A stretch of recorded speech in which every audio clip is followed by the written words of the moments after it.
3 minute মতো আমি রান্না করে নিয়েছি। তো চলুন, মাছের ঝালটা আমার রেডি হয়ে গেছে, এবার নামিয়ে নিই। নমস্কার, আমি আবারও চলে এসেছি একটা রেসিপির সঙ্গে। আজ করব তরোয়াল মাছ। আমাদের এখানে তো এটা তরোয়াল মাছ বলে বা ফিতে মাছ বলে অনেকে, তো আপনাদের ওখানে কি বলে জানি না। তো এখানে মাছের মধ্যে আমি নুন হলুদ নিয়ে নিয়েছি, এটা মাখিয়ে নেব। আর এখানে আছে পেঁয়াজ, আলু আর টমেটো আর আদা রসুন আছে। নুন হলুদ তেল যা মশলা লাগবে আমি আস্তে আস্তে দেবো আর আপনাদের সঙ্গে শেয়ার করব। তো চলুন মাছটা নুন হলুদ মাখিয়ে নিই। মাছে নুন হলুদ মাখাতে মাখাতে আমি প্যানে তেল দিয়ে দিয়েছি। তো চলুন তেলটা গরম হোক, আমি মাছের নুন হলুদটা মাখিয়ে নিই। তেলটা দিয়ে দিয়েছি, এই তেলটা গরম হয়ে গিয়েছে। মাছেও নুন হলুদ আমি মাখিয়ে নিয়েছি। এবার মাছগুলো ভেজে নেব। তো চলুন মাছগুলো ভেজে নিয়ে রাখছি। মাছটা আমি ভেজে নিয়েছি, চলুন এবার মাছটা তুলে নিই। এবার মাছ ভাজা তেলের মধ্যেই দিয়ে দেবো আলু, পেঁয়াজ, টমেটো।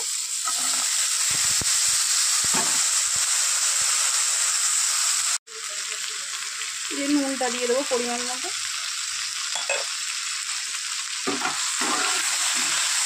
এবার খুব ভালো করে ভেজে নেব।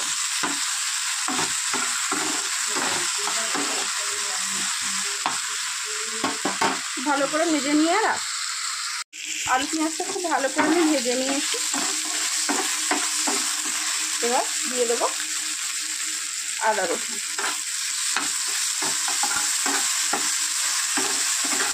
একটুখানি ভাজা করে নিয়ে রাখ।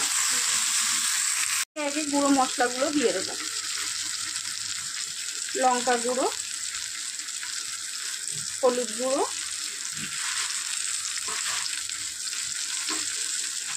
জিরে ধনে গুঁড়ো। খুব সামান্য জল দিয়ে দেবো যাতে মশলাটা পুড়ে না যায়।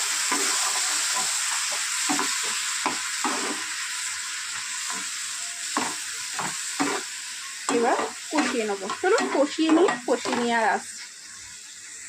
ভালো করে কষিয়ে নিয়েছি, এবার দিয়ে দেবো জল। খুব অল্প পরিমাণ মতো জল দিতে হবে, কারণ তরকারিটা মাখা মাখা হবে।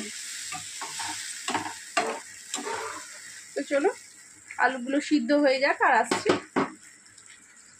তো দেখ, আলু সিদ্ধ হয়ে গিয়েছে এই যে, আর জলটাও কিন্তু অনেকটা কমে গিয়েছে।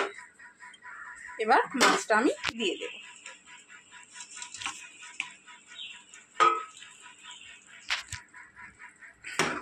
মাছটা দিয়ে 3-4 মিনিট রান্না করে নিলে হয়ে যাবে আমার তরোয়াল মাছের ঝাল।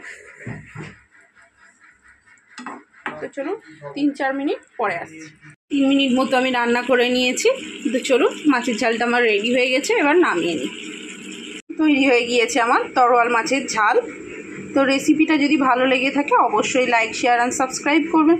আর রেসিপি সম্পর্কে কিছু জানার থাকলে অবশ্যই কমেন্ট করবেন। তো চলুন আজকের মতো টাটা, দেখা হবে অন্য কোনো দিন অন্য কোনো রেসিপির সঙ্গে।